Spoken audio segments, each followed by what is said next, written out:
부흥회를 한 달 동안 하는 게 또 목회자인 저로서도 상당히 부담이 되고, 한 달 내내 영적 싸움을 해야 되니까요.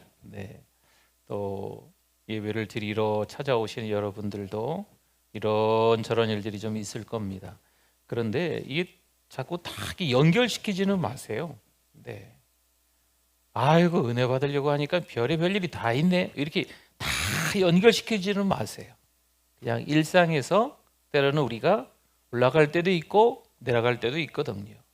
그런데 부흥의 기간 동안에도 올라갈 때도 있고 내려갈 때도 있어요. 그런데 다 부흥회랑 연결해 가지고 아이고, 은혜 받으려고 하니까 그냥 사탄이 그냥 뭐 이런 식으로 다 연결하지 마십시오. 그러니까 은혜 받을 때인 줄 믿습니다. 그거 하나만 기억하시면 좋겠어요. 섬길 수 있는 기회가 왔을 때 섬기시면 좋겠습니다. 부흥회 때 우리가 잘해야 되는 게 있다면 은혜 받기 위해서 뭘 잘해야 된다? 아멘을 잘해야 됩니다. 예전에 그런 말씀 드린 적이 있지요. 이제 제비가, 엄마 제비가 이렇게 쭉 날아다니다가 아기 제비한테 와서 먹을 걸 줍니다. 누구에게 줄까요? 그렇죠. 입 크게 벌린 녀석 차례예요. 나 안 먹었다고. 네. 잘 엄마가 주잖아요. 그렇죠? 우리가 은혜 받기 위해서는요, 아멘을 잘 하셔야 돼요. 그래야 그 하나님의 말씀이 내 거가 되는 거예요. 하나님의 말씀이 들리기는 들리는데 한 귀로 들렸다가 한 귀로 흘러가는 경우가 많이 있어요. 여러분, 주일에 하나님의 말씀 들을 때 한 20-30분 말씀 듣는데 집중해서 들으셔야 그 20-30분의 말씀이 다 은혜가 되는데, 좀 죄송스러운 얘기지만 아마 많은 분들이 20-30분 내내 줄곧 집중하는 게 어려워요. 그럼 집중할 수 있는 방법이 뭐가 있을까요? 아멘을 잘하는 거. 나에게 은혜가 되는 말씀일 때 바로 아멘에서 입을 크게 벌리고 그걸 아멘 탁 받아서 드셔야 돼요. 그래야 집중이 되는 거예요. 방해하는 게 있겠죠. 방해하는 게 분명히 있습니다. 그러나 여러분, 그 방해하는 세력들을 너무 신경 쓰다 보면은 은혜 받는 게 어려워요. 그렇죠. 지금 예수님 잘 믿는 게 중요한데 뭐 타종교 연구하고 막 이러다가 보면은 예수님 믿는 것도 게을리할 수 있어요. 뭐 이단이 어쩌고 저쩌고. 그건 때가 되면, 기회가 되면 교회에서 이렇게 배우게 될 때 그때 하시면 됩니다. 괜히 쫓아다니면서 어디 뭐 또 뭐 되는 거 안 되는 거 뭐 이거 다 관여하시고 참여하시고 그러지 마시고, 은혜 받을 수 있는 그때에 은혜 받는 게 가장 중요하다는 거. 우리 사진을 몇 장 좀 보여드리고 오늘 말씀을 좀 드릴 건데요. 이 첫 번째 사진을 보시면 이스라엘이 황폐화된 거예요. 북이스라엘이 아시리아에게, 또 남유다가 바벨론에게 완전히 황폐화됐죠. 멸망해가지고. 그래서 이스라엘 전체가 이 모양 이 꼴이 된 거예요. 여러분, 성전도 다 허물어졌어요. 성벽도 마찬가지죠. 아주 끔찍한 현장에서, 그러나 부익부 빈익빈은 있었다. 이 와중에도 잘 먹고 잘 사는 사람들이 있었다. 어렵고 힘든 사람들을 돌아보지 않았다는 거죠. 참 안타깝지요. 아수르나 이 바벨론은요, 그냥 쳐들어오는 게 아니에요. 다 죽이는 거예요. 그냥 죽이는 것도 아니에요. 아주 끔찍하게 잔인하게 죽이는 거예요. 그런 것들을 경험한 이스라엘 백성들이에요. 정신 차려야 될까요? 정신 안 차려야 될까요? 하나님을 망각했기 때문에 이런 일이 벌어진 거거든요. 그러나 이들은 정신 차리지 못하는 거예요. 그 다음 한번 이미지 볼까요? 지금 느헤미야가 그렇게 한 140여 년이 지난 이후에 페르시아에서 예루살렘의 총독으로 보내줘서 파견돼서 왔는데, 성벽을 지으려고 하는데 여전히 사방에서, 보세요, 저 북쪽에는, 위쪽이 북쪽이에요. 북쪽이 사마리아 지방입니다. 다 총독들이, 총독이라고 생각하시면 돼요. 그러니까 그 지역의 대표, 방백이라고 생각하시면 됩니다. 맨 위쪽에 사마리아 지방에는 누구 이름이 적혀 있어요? 산발랏이. 그럼 이쪽은 동쪽이에요. 동쪽. 요단강 건너. 암몬 지역에는 누구죠? 도비야. 제가 이쪽 저쪽이 방향이 다른가요? 네네, 이쪽이라 그래야 되나요? 네. 그러니까 이제 동쪽에가 암몬 사람 도비아입니다. 네. 이 도비아는 산발렛의 종이었어요. 그러니 똑같은 생각을 하는 사람들이죠. 에스라서에도 보면 주로 이 사마리아 지역에 있는 사람들이 그렇게 방해를 많이 하더라고요. 네. 그리고 남쪽에 보세요. 맨 밑에 쪽에 게셈, 아라비아 사람 게셈, 네, 가스무라고도 합니다. 또 이 지중해 쪽으로 한번 보시면 이 사람은 이제 아스돗, 블레셋의 도시 하나 이름이 아스돗이에요. 네. 이 블레셋의 그 도시가 아스돗인데, 그러니까 다시 말하면 이 동서남북에서 성벽을 못 짓게 방해하는 거죠. 여러분, 하나님의 일에는요, 외적인 방해 세력이 있다 없다? 반드시 있습니다. 내적인 문제가 있을까요? 없을까요? 안팎으로 어려움들이 찾아오는 거예요. 밖에서 이런 사람들이 사방에서 공격을 해왔는데 안으로도 부익부 빈익빈 현상이 있는 거예요. 어려운 사람들은요, 자기가 갖고 있는 땅도 팔고 자식도 파는 거죠. 그런 끔찍한 일이 있는 거예요. 그리고 돈 있는 사람한테 좀 돈 좀 꾸면은 아이고 얼마나 비싸게 이자를 내야 되는지, 이런 일들이 지금 이 폐허가 된, 황폐화된 이스라엘 땅에서 느헤미야가 온 이후에도 일어나고 있었다. 그러나 하나님은 역사하셔서 52일 만에 성벽을 재건하게 하십니다. 그 다음 이미지 한번 더 보겠습니다. 이게 이제 느헤미야 8장에 나오는 말씀이에요. 에스라가 만든 그 나무 제단 위에서 두루마리 성경을 이제 읽는 거죠. 이렇게 해도 뭐 이렇게 아무튼 뭐 두루마리 성경을 펼쳐서 읽는 거예요. 이 두루마리 성경은 지금 누구에게만 있었다? 에스라에게만 있었다. 에스라 아버지 목사님 때부터 아마 이 성경을 이스라엘 땅에서 아마 잘 보관해서 바벨론 포로로 끌려갔다가, 에스라는 바벨론에서 태어난 2세거든요. 거기서 또 잘 가지고 성경을 온 거예요. 그래서 이 성경을, 에스라에 대한 소문이 좀 이렇게 나기 시작하니까 백성들이 에스라에게 하나님의 말씀을 낭독해 달라고 수문학광장, 물문학광장이라고도 해요. 물 숫자니까.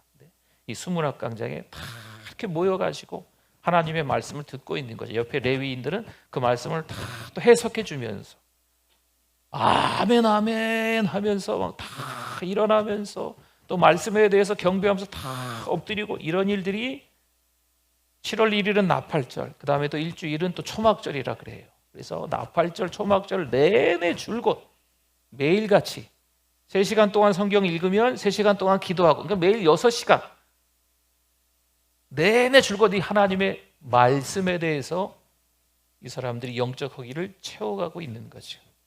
얼마나 중요한 때입니까? 그럼 이때에 하나님의 말씀을 듣고 뭔가 확실한 반응이 있어야 될 때입니다. 오늘의 말씀은 그 말씀으로 이어지는 거예요. 겨울을 맞이한 철새들이, 사진 됐습니다. 겨울을 맞이한 철새들이 추위를 피해서 따뜻한 지역으로 이동하려고 합니다. 그런데 이동하기 전날 밤, 야, 우리 이왕이면 좀 먹고 마시자. 든든하게 에너지를 비축해야 먼 거리를 날아갈 수 있으니까 좀 먹고 마시자 해서 이 철새들이 한참 잔치가 벌어졌습니다. 이 큰 잔치를 벌여놓고 맛있게 먹다 보니까 이 철새 한 마리가 이 먹을 음식들이 여전히 많이 남아있는 게 아깝거든요. 그래서 대장 철새에게 나 이번에 못 가겠다고, 우리 후발대도 있는 거 아는데 나 후발대랑 같이 가겠다고, 이 많은 음식을 어떻게 두고 가냐고, 좀 먹고 좀 쉬다가 나중에 후발대랑 같이 가겠습니다 하는 거예요. 그래서 알았다 하고 그 다음날 선발대는 출발했습니다. 많은 철새들이 따뜻한 지역을 향해서 출발을 하는 거죠. 그리고 지금 남아있는 이 철새들이 좀 먹는 거예요. 근데 특별히 이 많이 먹는 한 녀석이 있는 거죠. 후발대들이 출발하려고 하는 거예요. 그런데 지금 남아있는 이 철새 한 마리, 좀 먹고 가겠다는 이 철새 한 마리가 어떻게 됐을까요? 뚱뚱해졌어요. 날아갈 수가 없는 거죠. 그러니 어떻게 해요? 이 후발대 철새들이 어쩔 수 없이 눈물을 머금고 그냥 내버려 두고 자기들끼리 떠날 수밖에 없었어요. 이 남은 철새가 어떻게 됐을까요? 혹한 속에 얼어 죽었다는 안타까운 이야기입니다. 성벽 재건을 해야 할 때가 있습니다. 그리고 영적 허기를 채워야 할 때가 있다는 거죠. 허기가 채워지고 난 후에 어떤 반응을 보여야 할까요? 하나님의 말씀을 듣고 회개한 뒤에 마땅히 보여야 할 반응은 결단입니다. 하나님의 말씀을 듣고 난 이후에 내가 어떻게 하겠습니다 라는 결단이 필요한 거죠. 한번 해볼까? 노력해 볼게요. 알았어요. 곧 할게요. 뭐 이런 수준이 아닙니다. 막연한 희망사항이 아니에요. 눈물 대충 흘리면서 기도 뭐 중얼중얼 하다가 그냥 가는 거, 이 정도 수준을 결단이라고 이야기하는 거 아닙니다. 여기서 말하는 결단이란 구체적인 시점과 내용, 행동이 따라야 하는 겁니다. 안 그러면 배만 채우다가 혹한 속에서 어떻게 돼요? 얼어 죽어요. 은혜 받는 것처럼 보이기는 하는데 전혀 은혜와 상관없는 교회 안의 일꾼처럼 보이기는 하는데 일감만 되는 하나님께 등진 사람이 교회 안에 있는 어처구니 없는 꼴이 나타나는 거예요. 성도 여러분, 흘러가는 대로 자기 성질대로 살아가시면 안 됩니다. 하나님께서 원하시는 믿음 생활을 위해서, 하나님께 쓰임받기 위해서 돌이켜야 할 때 돌이켜야 될 줄 믿습니다. 과거는 늘 있는 거예요. 과거 용서받지 못할 죄가 있을까요? 여러분, 있다 그러시면 큰일 나요. 왠지 아십니까? 하나님의 아들 예수님께서 십자가에서 못 박혀 죽으셨잖아요. 그렇죠? 용서받을 죄가 있을 수가 없어요. 용서 못 받는 게 있을 수 없다는 거예요. 예수님이 십자가에서 못 박혀 죽으셨는데 죄의 종로로 타는 우리들 때문에 예수님이 죽으셔서 다 속량해 주셨는데 과거가 다 있을 수는 있어요. 그러나 우리가 결단해야만 합니다. 끊어야 될 때 끊어야만 합니다. 여러분, 이게 결단이에요. 과거에 때로는 눈으로 보는 거, 귀로 듣는 거, 입으로 말하는 거, 생각하는 거, 가슴으로 품는 거, 가지 말아야 될 것 가는 거, 여러분 이런 걸 하나님이 기뻐하시지 않는 걸 했을 수도 있어요. 근데 과거가 돼야 됩니다. 지금은요, 끊어야 될 건 끊어야 될 때인 줄 믿습니다. 여러분, 이 기간을 놓치면 아까 첫 번째 사진 보셨죠? 황폐화된 이스라엘 백성들, 아주 처참하고 끔찍하게 죽어간 그들처럼 그 모습이 우리가 될 수밖에 없는 거예요. 하나님은 우리가 원하지 않는 상황과 환경을 일부러 만드세요. 그러나 그 상황과 환경 속에서 하나님은 우리를 만들어 가시는 겁니다. 우리는 재앙일 것처럼 보이는 나쁜 상황과 환경이지만 하나님은 오히려 그것을 뭐로 바꾸신다? 축복으로 바꾸신다.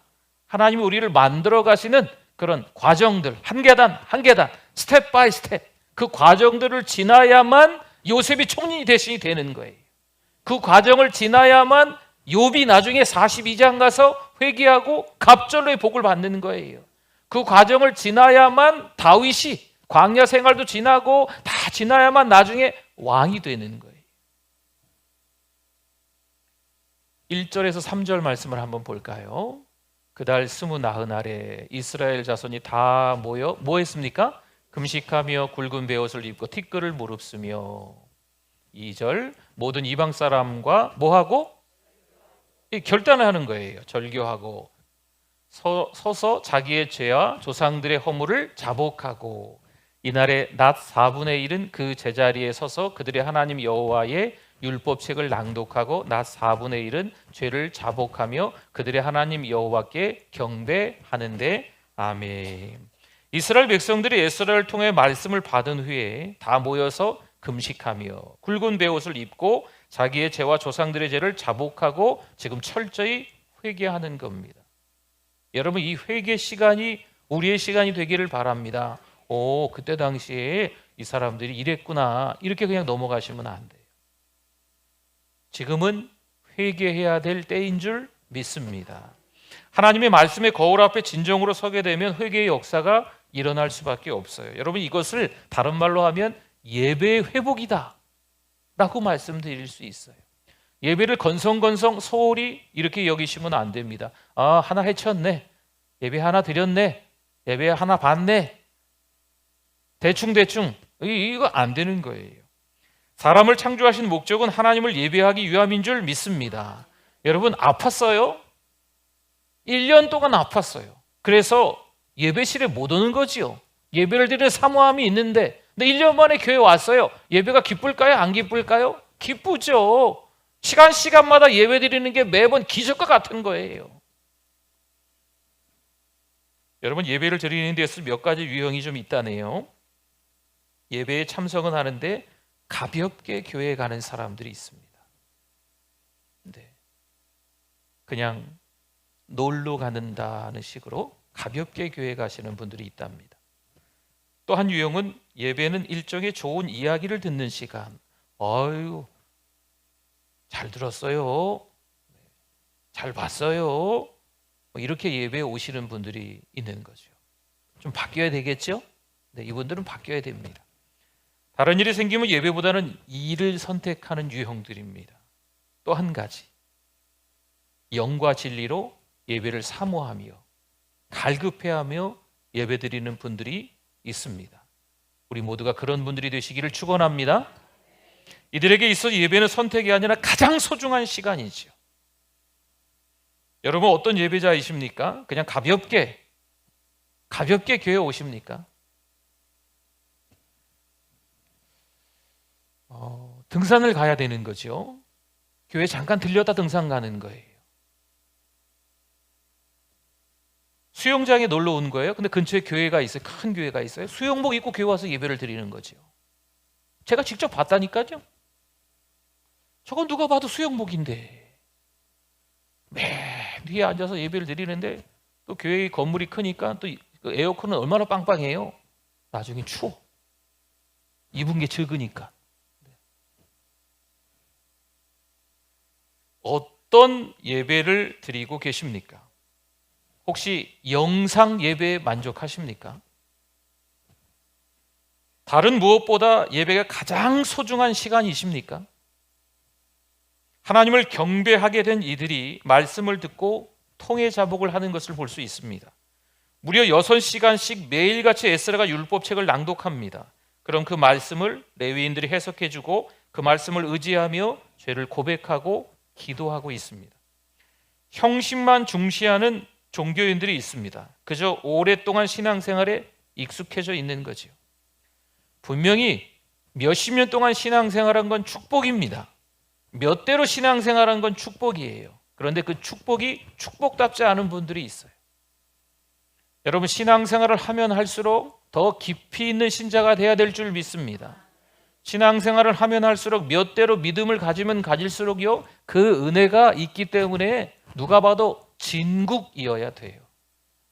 그런데 너무 가볍게 교회 나오는 것이요, 다른 일들의 예배가 우선순위가 빼앗기는 거예요. 여러분, 형식은 그릇입니다. 형식이 무조건 중요하지 않다는 것은 아닙니다. 그릇이 있어야 내용물을 담겠죠. 그런데 형식만 중요한 사람들은 하나님 앞에서 뻣뻣합니다. 왜요? 형식을 잘 지켰거든요. 누가 봐도 종교인처럼 보이고 누가 봐도 교회 와서는 말투가 천사처럼 보이거든요. 인사하는 것도 너무 상냥하게 말하는 것도 너무 그럴듯하게 말하는 것처럼 형식이 그럴듯합니다. 그런데 목이 고다 있습니다. 그러니 이들은 더 이상 심령을 다하여 자복하려 하지 않습니다. 나는 이 정도 형식만 갖추면 하나님의 자녀다운 거야 생각하고 더 이상 은혜를 받으려 하지 않습니다. 더 은혜 받을까 봐 두렵습니다. 교회는 찾아왔지만 겸손과 온유, 섬김과는 관계가 너무 먼 거지요. 대가를 바라는 거지요. 인정받고 싶고 칭찬 듣고 싶어 하는 거예요. 여러분, 이런 모습이 저에게 없기를 기도해 주시기를 바랍니다. 이런 모습이 사랑하는 우리 교회 리더들에게 없기를 바랍니다. 리더이긴 리더인데 자꾸 대접받으려고 하는 거죠. 여러분, 이거는 건강한 리더가 아닙니다. 그게 안 되면 트집을 잡죠. 그리고 흠집을 내려 하는 거예요. 자기 안 섬겨줬다고, 자기 대접 안 했다고 트집 잡고 흠집 잡는 거예요. 예수님 당시 누가 그렇게 트집 잡고 흠집을 내려 했을까요? 바리새인입니다. 그래서 예수님 바리새인에게 뭐라고 말씀하십니까? 독사의 자식들아, 외식하는 자들아, 심지어 회칠한 무덤 같다. 속에는 썩어가는 시체가 있는데 겉으로는요 아주 그럴싸하게 보이는 무덤이라는 거지요. 혹여 우리가 교회에 열심히 나가 봉사하고 헌금도 잘하지만 심중에 회개하지 않는다면 바리새인과 다를 바 없는 종교인일 수 있습니다. 여러분, 종교인에 만족하지 마십시오. 입을 열어 아멘 하지 못하는 거예요. 하나님의 말씀이 들리는데 그 말씀을 듣고 통해자복을 하지 못하는 거죠. 내 죄구나, 우리의 죄구나, 내 가정의 죄구나, 한국교회의 죄구나, 민족의 죄구나를 깨닫고 하나님 앞에 기도해야 되는데 이것을 전혀 느끼지 못하는 거죠. 자기 기분 나쁘다고 악평을 하고 공격성이 드러납니다. 참 어처구니가 없죠. 2절 한번 보겠습니다. 2절. 모든 이방 사람들과 뭐하고? 절교하고 서서 자기의 죄와 조상들의 허물을 자복하고 아멘. 그들은 역사적으로 조상들이 범했던 죄악까지 마치 자신의 죄악인 양 하나님께 자백합니다. 여러분, 우리도 그러고 있습니까? 누구 탓으로, 다 누구 때문에, 혹시 이런 생각하지 않습니까? 신앙의 결단으로 이방 사람과 절교하는 거죠. 오래전부터, 이미 오래전부터 이 땅에 이방인들이 너무 많이 들어와 있는 거죠. 그냥 들어왔을까요? 다 자기 신 하나 갖고 들어오는 거예요. 하다못해 노아 때, 하다못해 솔로몬 왕 때. 그러니 이 가나안 땅이요, 아주 끔찍할 정도로 우상을 숭배하는 사람들이 많은 거죠. 사사기 2장 11절에서 13절 말씀을 한번 봅니다. 이스라엘 자손이 여호와의 목전에 악을 행하여 바알들을 섬기며 애굽 땅에서 그들을 인도하여 내신 그들의 조상들의 하나님 여호와를 버리고 다른 신들 곧 그들의 주위에 있는 백성의 신들을 따라 그들에게 절하여 여호와를 진노하게 하였으되 곧 그들이 여호와를 또 어떻게 해요? 버리고 바알과 아스타롯을 섬겼으므로 아멘. 당시 가나안 주민들은 바알 신을 비롯해서 다양한 이방 신들과 아세라 목상을 섬기고 있었습니다. 그러니 하나님은 순결한 신앙을 위해서 이방인과의 교통을 일부러 금하셨어요. 영적으로, 도덕적으로, 성적인 순결을 요구하시면서 여호와 하나님만을 섬길 것을 명령하셨습니다. 이스라엘 백성들이 이것을 지켰을까요? 안 지켰어요. 오늘을 살아가는 우리들은 이 말씀을 지키고 살아가고 있습니까? 나만 바라봐라 하나님의 애정어린 호소인데 그 말씀을 율법으로만 여기고 답답해하는 거죠. 뭐 성경에 이렇게 하지 말라는 게 많어. 아니에요. 하나님이 사랑이라니까요. 하나님이 사랑하셔서 우리에게 선을 그어주시는 거예요. 그런데 그 사랑을 깨닫지 못하고 하나님이 우리를 간섭하시는 것처럼 하나님이 우리에게 자꾸 힘들게 만들어 가시는 것처럼 생각을 한다는 거죠. 아닙니다. 거듭난 하나님의 자녀로 만들어 가시는 하나님의 일이십니다. 하나님의 열심이신 거예요. 여호수아가 가나안을 점령했을 때 모든 이방인을 멸할 것을 하나님이 명령하셔서 여호수아가 백성들에게 전달하는 거죠. 하지만 그 명령에 이스라엘 백성들이 순종했을까요? 순종하지 않았습니다. 우리가 혼탁한 이 시대를 살아가면서 순결한 신앙을 지키기 위해 뭐가 필요하다? 이제는 말씀을 들었으니 결단이 필요한 겁니다. 하나님의 말씀을 들은 영적 허기가 채워지는 시간을 가진 것은 잘하는 거예요. 성벽을 짓고 난 이후에 잔치를 크게 벌이지 않고 영적 허기가 채워지기 위해서, 결단하기 위해서 모인 게 잘하는 겁니다. 근데 이게 이어져야 돼요. 결단으로 이어져야 되는 거예요. 삶으로 이어져야 되는 거지요. 예배를 드리러 온 건 너무 잘하신 거예요. 부흥에 참석하신 건 너무 잘하신 거예요. 그런데 이게 한 귀로 듣고 한 귀로 흘려버리는 시간이 되어서는 안 되는 거죠. 이게 우리의 삶으로 이어져야만 합니다. 하나님의 말씀이 들려지면 레마의 말씀으로, 나에게 하시는 말씀으로 들려야 될 줄 믿습니다. 그 말씀이 나에게 잘 들려지고 신비라 그러죠. 신비. 이 마음의 비석에 기록이 돼야 돼. 새겨져야 돼요. 그게 은혜가 되는 거죠. 교회만 다니는 신자가 아니고 우리가 교회가 돼야 된다는 거예요. 가정에서도 내가 교회, 직장에서도 내가 교회, 주변 아는 분들하고 만나셨을 때도 내가 교회인 거죠. 물론 교회 건물도 있고요, 우리가 믿는 사람들이 함께 모여 있으면 그게 에클레시아 교회입니다.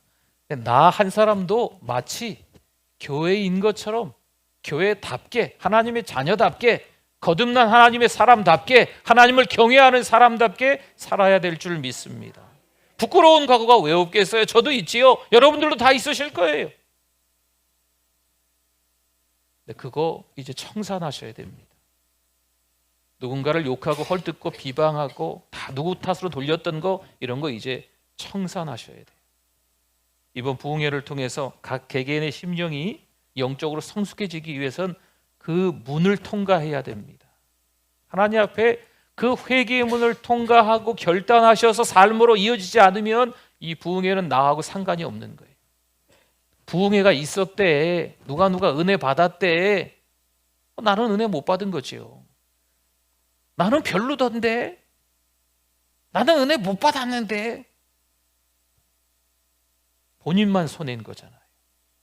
여러분, 하나님의 말씀이 들려지면 그 말씀에 아멘 하실 수 있기를 바랍니다. 그러면 그 말씀이 내 거가 되는 거예요. 내가 믿습니다. 내가 그렇게 동의합니다.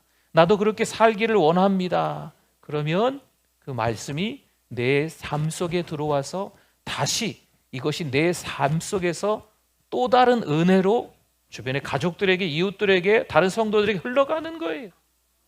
여러분, 은혜는요, 나누면 나눌수록 몇 배가 되는 거예요. 사랑방에서 은혜를 나누세요. 뭐 여기 로비에서 만나시면 좀 둘이, 두 분이, 세 분이, 네 분이 앉아서 은혜 나누세요 하는 말씀이 그거예요. 뭐 몇 분 앉아서 정치적인 이야기 좀 안 했으면 좋겠어요. 제가 지나다가 보면요, 막 정치적인 이야기가 막 들려요. 네, 우리 여기 지금 그래도 다 들려요. 제가 그냥 인사만 하고 가는 것 같아도 다 듣고 있거든요. 네, 좀 교회에서 정치적인 이야기 안 했으면 좋겠어요. 그럼 그분들끼리만 모이게 되거든요. 정치색이 같은 분들만. 기분 나쁜 분은 일어나서 딴 데 가실 거 아니에요. 하나님의 말씀에 대한 은혜를 나누실 수 있기를 축원합니다. 교회를 어떻게 더 섬길까? 교회를 더 얼마나 더 사랑할까? 교회에서 내가 할 수 있는 게 뭐가 있을까? 이런 이야기만 해도요, 주일 시간이 부족해요. 여러분, 주일날 받은 은혜 얼마나 좋아요. 수요일날 왜 또 오세요? 또 은혜 받기 위해서. 금요일날 왜 또 오실까요? 은혜 받으려고. 주일날 은혜로 주일을 사는 거예요. 그럼 또 월요일날 또 은혜 받아요. 화요일날 또, 수요일날 또, 매일같이 은혜 아니면 살 수 없는 우리들인 줄 믿습니다. 그러니까 모여서 함께 그런 세상적인 이야기할 겨를이 없는 거예요. 동산이 어떻고 부동산이 어떻고 그런 이야기도 하시대. 네. 그런 얘기 하지 마세요, 교회에서. 세상 돌아가는 이야기는요, 우리가 교회에서 할 게 못 돼요. 네. 여러분, 교회에서 참하시면서 그런 얘기를 꼭 하셔야 되겠어요? 은혜 받은 거 이야기해도요, 할 게 많아요. 네. 괜히 세상적인 이야기 하다가 괜히 얼굴만 서로 붉히시고, 오후 예배 들어오셔야 되는데 조금 전까지 저기서 이야기하는 걸 제가 보고 예배 들어왔는데 여기는 안 들어오시고 어디 가셨어? 다 보고 있거든요. 어디 가신 거예요? 조금 언짢으셔서 가셨나? 대화 나누시다가. 은혜, 하나님의 은혜, 이것만 얘기해도요, 시간이 모자르세요. 딴 얘기 하다 보니까 서로 이게 얼굴 붉히다가, 에이, 기분 나쁜데 그냥 오늘 가야 되겠다, 예배고 뭐고. 아유, 조금 전에 제가 저기 계신 거 보고 들어왔는데 안 들어와 계시면 마음이 그렇잖아요. 네. 6절 한번 보겠습니다. 6절. 오직 주는 여호와시라. 하늘과 하늘들의 하늘과 1월 성신과 땅과 땅 위에 만물과 바다와 그 가운데 모든 것을 지으시고. 누가? 하나님. 그렇죠? 다 보존하시오니 모든 천군이 주께 경배하니이다. 아멘. 하나님은 우리 인간과 모든 세계를 만드신 창조주 하나님이신 줄 믿습니다. 우주 만물을 다 만드신 하나님이신 줄 믿습니다. 여러분, 우리가 그것을 고백하고 믿는다면 우리 삶의 자세가 달라져요. 하다못해 그런 이야기 있잖아요. 어떤 목사님이 창세기 1장 1절 가지고만 설교한대요. 태초에 하나님이 천지를 창조하시니라. 어떤 주에는 태초에를 강조하면서, 어떤 주에는 하나님을 강조하면서, 어떤 주에는 창조를 강조하며 설교하시는 거죠. 6개월 동안 하셨대나? 창세기 1장 가지고. 근데 성도님들이 목사님 다른 말씀 좀 해주세요. 태초에 하나님이 천지를 창조하신 것을 믿느냐고 성도들에게 물어봤대요. 우리는 한번 여쭤볼까요? 태초에 하나님이 천지를 창조하신 걸 믿으십니까? 근데 성도들의 반응이 석연치 않았던 거죠, 그때는. 그 교회에.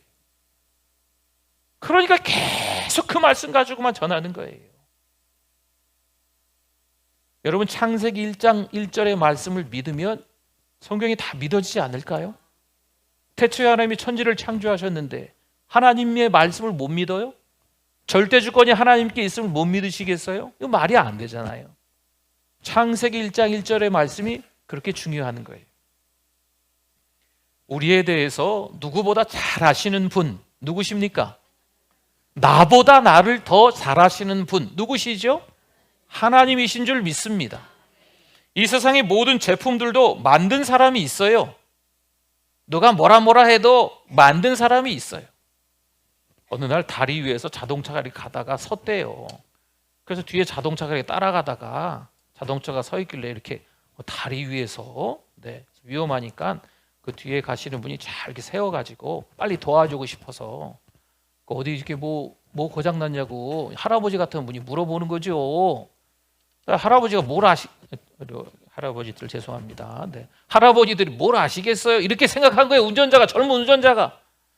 좀 그냥 가세요. 뭐 고장 났나 봐요. 뭐 어떻게 불러야죠. 어떻게 카센터 이런 거 불러야죠. 제가 잠깐 봐도 될까요? 이 어르신이 그러는 거죠. 보세요. 이 뚜껑을 열고 그걸 잠깐 하나 만졌는데 시동 한번 걸어보세요. 시동이 걸리는 거예요. 그 사람이 헨리 포드였던 거죠. 그 고장난 차를 만든 사람. 그 제품을 만든 사람이니까 어디가 고장났겠거니 하는 거죠. 그래서 오래 걸리지도 않았어요. 그래서 그 할아버지가 자동차 그냥 가셨대요. 차를 고쳐놓고. 만든 사람보다 그 제품에 대해서 잘 아는 사람은 아마 없겠죠. 그럼 그 제품 안에 뭐가 들어있을까요?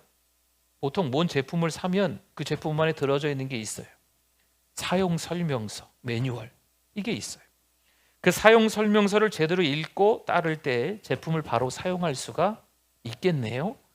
그렇지 않으면 고장이 납니다. 하나님은 우리를 창조하신 분이신 줄 믿습니다. 우리는요, 걸작품이라고 하죠. 고가의 작품입니다. 값을 매길 수 없는 작품이에요. 우리가 고장나지 않고 바르게 사용되려면 우리에 대한 사용 설명서를 잘 봐야 돼요. 우리에 대한 사용 설명서가 뭘까요? 성경 말씀이에요. 성경 말씀. 사람 사용 설명서는 뭐라고요? 성경 말씀이에요. 성경 말씀을 잘 읽으시면 어떻게 하나님의 자녀로 살아가야 되는지 다 기록되어 있다. 그렇잖아요. 다 기록되어 있잖아요. 말씀을 1년에 몇 독씩 하는 거 필요하긴 해요.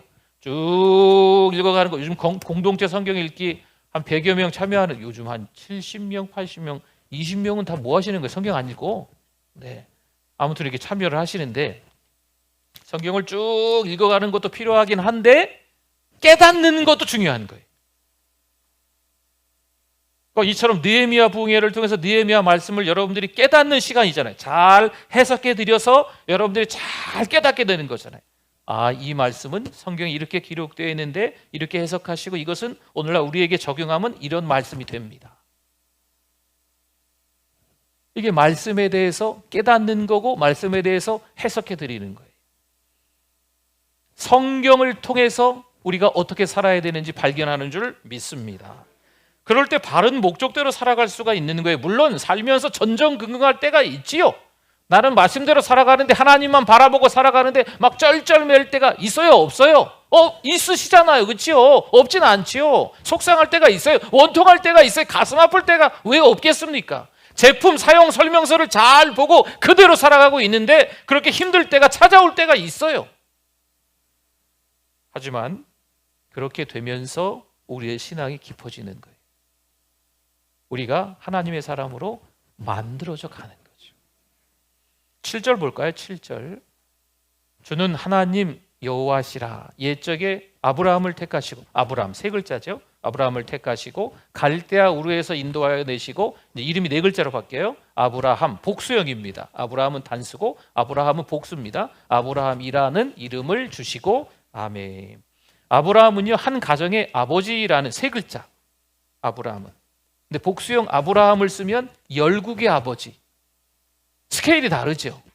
한 가정의 아버지였는데 하나님께서 이제는 열국의 모든 백성의 아버지가 될 거다라고 이름을 바꿔주신 거예요.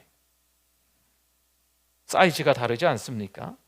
그분의 말씀을 따라 살면 이렇게 사이즈가 다른 인생, 사이즈가 다른 사명을 누리게 될 줄 믿습니다. 하나님은 광야 40년 동안 이스라엘 백성들을요, 불기둥 구름기둥으로 보호하셨습니다. 그들의 길을 인도하셨습니다. 만나와 메추라기와 생수로 그들의 필요한 것들을 넉넉하게 공급하여 주셨습니다. 그들만 그럴까요? 오늘 읽었던 본문이 그러잖아요. 부족함이 없게 하셨다. 그들만 그럴까요? 그들만 그럴까요? 그들만 부족함이 없이 지냈을까요? 아니죠. 오늘을 살아가는 우리도 동일합니다. 여러분 잘 떠올려 보세요. 정말 힘들고 어렵게 살아서 궁상 떨면서 그렇게 사신 것 같아 보이지만 지나온 세월들을 돌이켜보면 하나님의 은혜였습니다. 하나님이 하셨지요.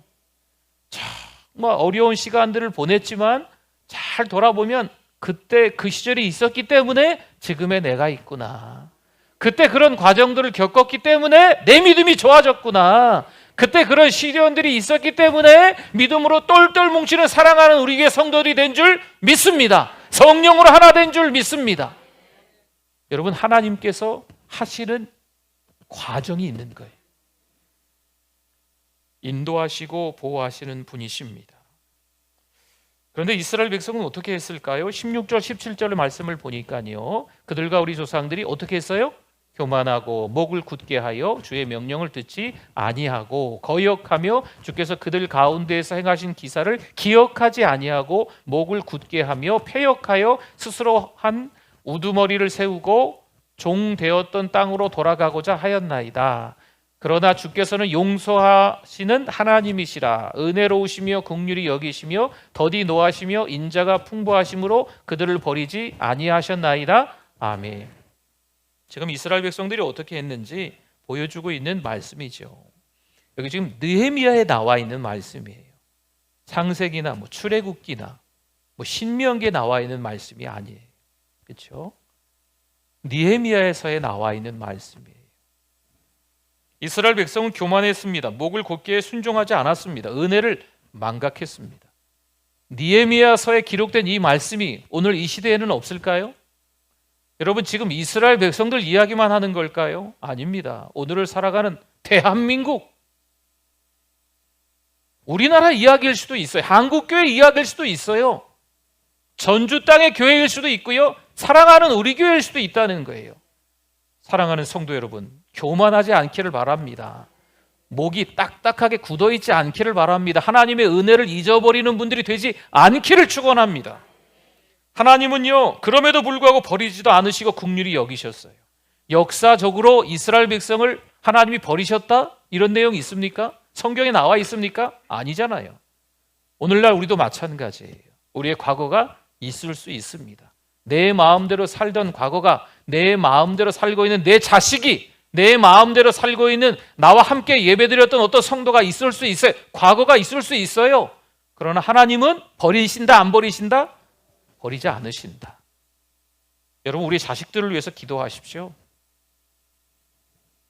신앙생활 잘 하시는 자녀들이 있다면 참 감사한 일입니다. 그런데 얼렁뚱땅 교회 나오고 대충대충 신앙생활로 아니 탕자가 되어서 교회 안 나온 지가 너무 오래되었다. 여러분 하나님 앞에 기도하셔야 돼요. 돌아오도록 기도하시기를 바랍니다. 어떻게 기도했어요? 이스라엘 백성들이요. 금식하며 베옷을 입고 통에 자복하며 저들의 죄인데 나의 죄인 것 마냥 하나님 앞에 간절히 기도하지 않습니까? 여러분 이 모습이 우리에게 필요한 때입니다. 배은 망덕과 불순종에도 불구하고 변함없는 은혜를 하나님이 주시는 줄 믿습니다. 어떤 조건 때문이 아니에요. 어떤 이유 때문이 아니에요. 그럼에도 불구하고의 사랑을 베풀어 주시는 하나님이신 줄 믿습니다. 터무니없이 자격이 없지만 하나님이 만들어 가시는 거예요. 저를 보면 아시잖아요. 터무니없이 자격이 없지만 목사로서 이 강단에 서게 만들어 주셨잖아요. 그리고 하나님이 만들어 가시는 거예요. 여러분들도 마찬가지세요. 죄송한 표현인데 하나님의 자녀? 에헤이 무슨 자격인데. 하나님이 무슨 조건 따지시고 자격 따지시면 우리 모두가 다 그 범주 안에 들 사람이 없을걸요. 그럼에도 불구하고 하나님은 우리를 용서하시고 우리를 품어주시는 줄 믿습니다. 하나님 안에 이 변함없는 긍휼이 있기에 우리는 하나님을 떠나서 하나님의 말씀을 떠나서 살 수가 없는 겁니다. 성경에서 말씀하죠. 근신하라 깨어라. 이걸 조금 바꿔서 이야기하면 정신 차려라는 거예요. 정신 차려라. 근신하라 깨어라. 너희 대적 마귀가 우는 사자같이 삼킬 자를 찾나니.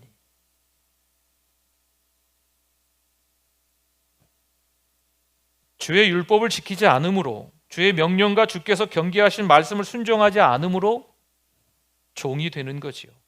말씀을 따라 살지 않고 자기 마음대로 살면 좋을 것 같지요? 여러분 아닙니다. 결국 곤란한 인생이 되는 거지요. 분명히 신앙생활 잘하는 것처럼 허우대만 멀쩡한데 보이기에는 정말 천사처럼 보이는데 누가 봐도 말하는 것만 들으면 정말 신실한 기독교 신자처럼 들리기는 하는데 겉만 멀쩡한 거죠. 회칠한 무덤처럼 겉만 멀쩡한 거예요. 곤란하지요. 이스라엘 백성들이 말씀을 통한 결단을 정리해 보면 이렇습니다. 우리 화면 한번 띄워주시겠어요? 6가지 정도. 네, 뜰까요? 안 뜰까요? 네, 떴네요. 이스라엘 백성들이요 하나님의 말씀을 듣고 난 이후에 눈물을 흘리며 통에 자복하고 난 이후에 그들의 삶으로 연결되는 거예요. 헌신과 결단으로 연결되는 거죠. 한번 볼까요? 같이 한번. 첫 번째 뭐가 있습니까? 주변 족속과 통혼하지 않겠습니다. 아니 주변 족속과 이 통혼한 사람들이 너무 많은 거죠. 다 정리하는 거예요 이제. 네. 두 번째 뭡니까? 안식일을 지키겠습니다. 뭐 요즘 주일이라고 생각하시면 돼요. 주일을 지키겠습니다. 세 번째 성전세를 바치겠습니다. 이때 성전세를 바치지 않았어요. 뭐 우리 신약 성경에도 들어가면 우리 베드로하고 예수님이 성전세 바치는 내용들이 나오잖아요. 그렇죠? 그러니까 성전세를 이때는 안 바쳤어요. 성전세 바칠 돈도 없고 그리고 성전 안에 제사장들도 지금 다 뭐 성전에 사람들이 오지 않으니 성전세를 바치지 않으니 지금 이 제사장들이 어떻게 살 수 있겠어요? 살 수 있는 방법이 없으니까 다른 방법을 찾아간 거죠. 그러니 이 악순환이죠, 악순환. 그래서 성전세를 바치겠다라고 하나님 앞에 약속하는 거예요. 그 다음에 네 번째 한번 읽어볼까요? 성전에 필요한 물건을 드리겠습니다. 다섯 번째 생업의 첫 소생을 드리겠습니다. 마지막 11조를 드리겠습니다. 하나님 앞에서 지금 이들이 그냥 울며 불며 회개만 하고 끝나고 간 게 아니고 이런 약속들을 철저하게 이스라엘 백성들이 했다는 거죠. 열심히 하겠습니다. 다음부터 주의하겠습니다. 잘 할 수 있습니다. 이게 아니에요.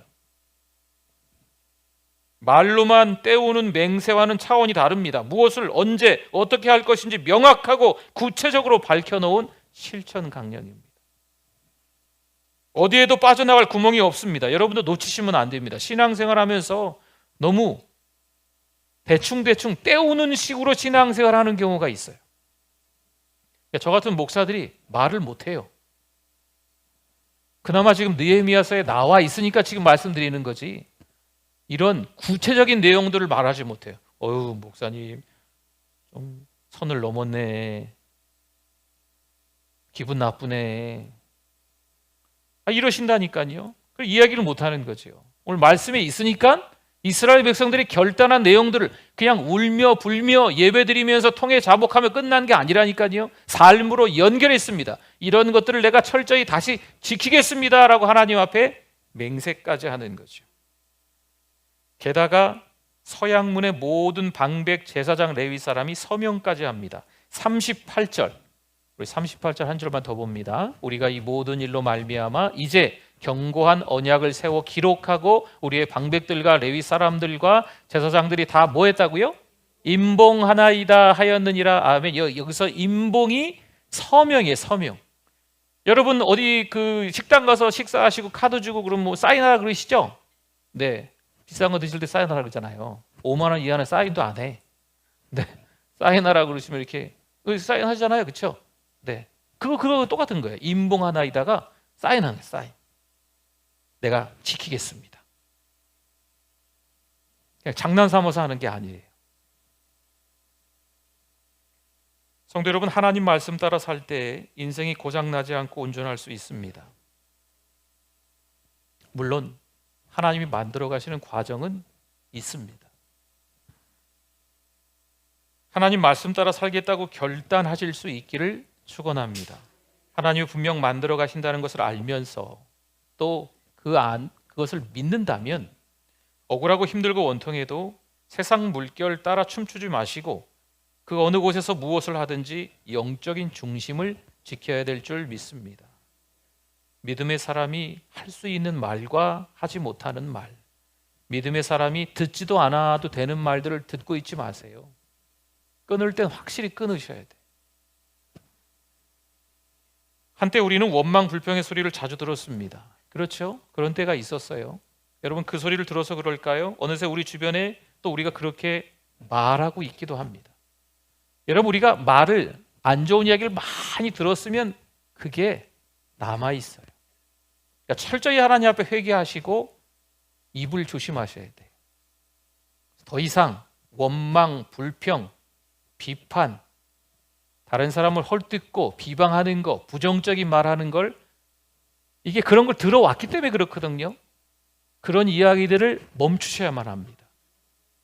단호한 결단이 있으시기를 바랍니다. 목숨 걸고 주의를 지키는 분들이 되실 수 있기를 바랍니다. 여러분 교회를 사랑하십시오. 교회에 대한 애정이 있어야 합니다. 교회의 리더가 되기를 원하시면 교회에 자주 오셔서 돌아보셔야 돼요. 잘 살든 못 살든 여유가 있든 어렵든 상관없이 하나님께 자주 감사의 물로 드리고 11조 생활도 해야만 합니다. 이스라엘 백성들에게 단순히 보이는 성벽 재건으로 끝나는 게 아닙니다. 여러분 우리도 마찬가지예요. 신앙이 제대로 재건되어야 될 줄 믿습니다. 신앙이 바로 서야 됩니다. 저 여러분들이 분명 어려운 일을 당할 수 있지만 그 어려운 일도 누가 허락하신 거다? 하나님이 허락하신 건데요. 시간이 가면 갈수록 하나님이 우리를 만들어 가시는 과정인 줄 믿습니다.